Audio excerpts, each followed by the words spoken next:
Assalamualaikum warahmatullahi wabarakatuh.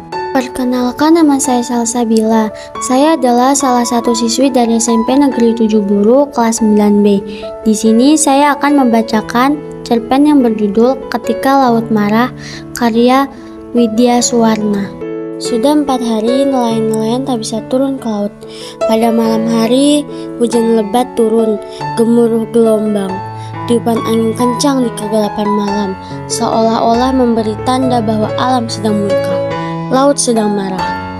Bahkan bintang-bintang pun seolah tak berani menampakkan diri. Nelayan-nelayan miskin yang menggantungkan rezekinya pada laut setiap hari bersusah hati. Ibu-ibu nelayan terpaksa merelakan menjual emas simpanannya yang hanya 1-2 gram untuk membeli kebutuhan sehari-hari. Mereka yang tak punya benda berharga terpaksa meminjam pada lintah darat. Namun selama hari-hari sulit itu ada pesta di rumah Pak Yus. Tak ada yang menikah, tak ada yang ulang tahun, dan Pak Yus juga bukan orang kaya. Pak Yus hanyalah nelayan biasa seperti para tetangganya.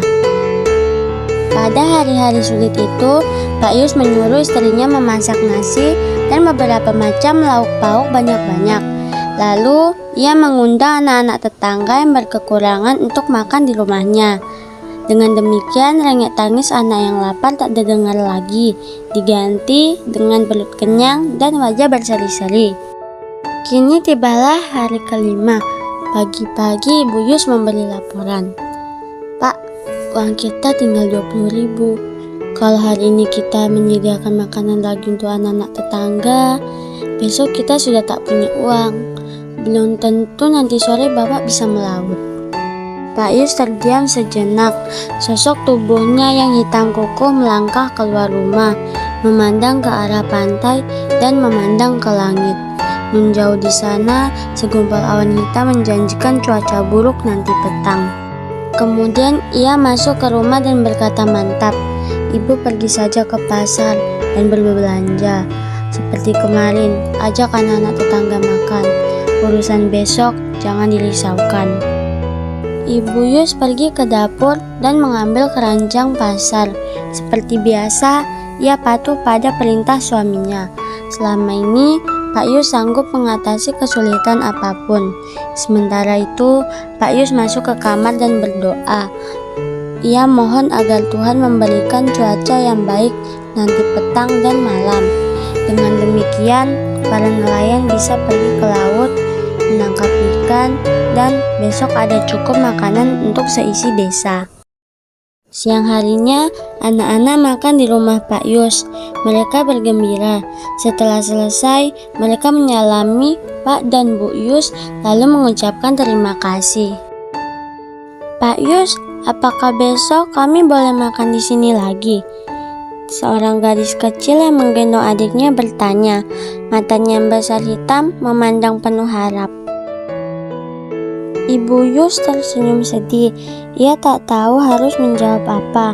Tapi dengan mantap, dengan suaranya yang besar dan berat, Pak Yus berkata, Tidak Titi, besok kamu makan di rumahmu. Dan semua anak ini akan makan enak di rumahnya masing-masing. Titi dan adiknya tersenyum. Mereka percaya pada perkataan Pak Yus. Pak Yus nelayan berpengalaman. Mungkin ia tahu bahwa nanti malam cuaca akan cerah dan para nelayan akan panen ikan. Kira-kira jam 4 petang, Pak Yus keluar rumah dan memandang ke pantai. Laut tenang, angin bertiup sepoi-sepoi dan daun pohon kelapa gemerisik ringan. Segumpal awan hitam yang menjanjikan cuaca buruk sirna entah kemana. Ia pergi tanpa pamit. Malam itu, Pak Yus dan para tetangganya pergi melaut.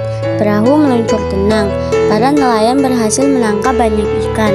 Ketika fajar mereka, perahu-perahu mereka menuju pantai dan disambut oleh para anggota keluarga dengan gembira. Pak Yus teringat pada anak-anak tetangga. Tuhan telah menjawab doanya. Semua nelayan itu mendapat rezeki. Hari itu tak ada pesta di rumah Pak Yus. Semua anak makan di rumah ibunya masing-masing. Sekali lagi, di atas perahunya, Bapak Yus memanjatkan doa syukur. Sekian cerpen yang dapat saya sampaikan. Apabila ada salah kata ataupun hal-hal yang kurang berkenan, saya mohon maaf. Saya akhiri. Wassalamualaikum warahmatullahi wabarakatuh.